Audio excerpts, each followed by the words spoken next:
Have you got your emotional buttons fixed as most desirable, and least desirable, like we discussed in the last session? Before we start discussing how to manage them, let us learn a few concepts of emotional intelligence and emotional quotient, as it is called. It is going to help us refix some of the buttons, and you will be surprised to see that many of your emotional buttons interchange their places for effectively managing emotion. The classical definition of EI or EQ is the ability to understand, use, and manage your emotions in positive ways in order to relieve stress, communicate effectively, empathize with others, overcome challenges, and diffuse conflicts. Here, effectively means adjusting your emotions to understand and deal with emotions shown by others.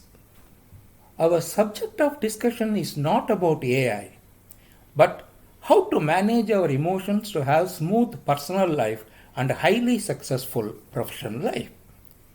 I am going to discuss in detail about AI in a separate episode. Tell me honestly, have you ever been showing the real emotions that you ought to show in real life situations? You are considered to be mature only when you exhibit appropriate emotions based on situations. Are we faking our emotions to be highly successful, to avoid arguments and thereby buy temporary peace? Do fakers of emotions have high EQ? Have they high mental, emotional, and social resilience? That being the case, what happens to those various instruments administered to find out the EQ, attitude, and behavioral functions?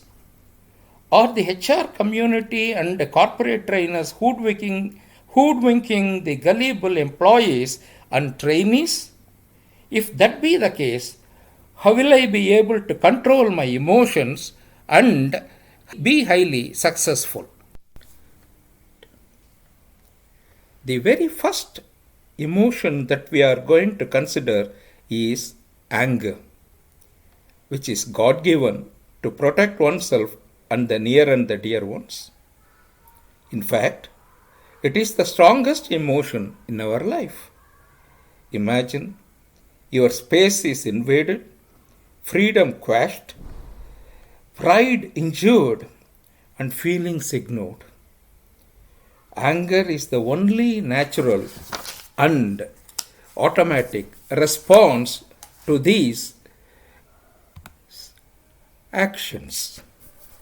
Remember, despite the negativity connected with anger, will you believe that it is a source of life, connection, and creativity? Anger is beautiful. Anger is love, and anger is care.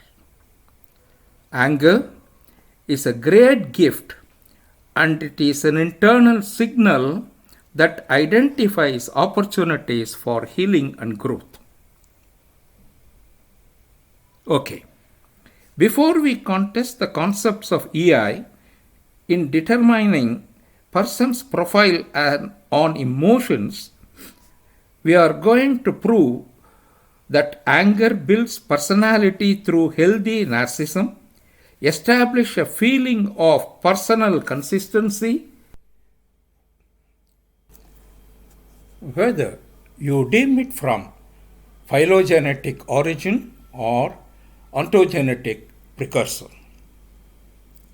Mull over till I come out with answers in another 3 days.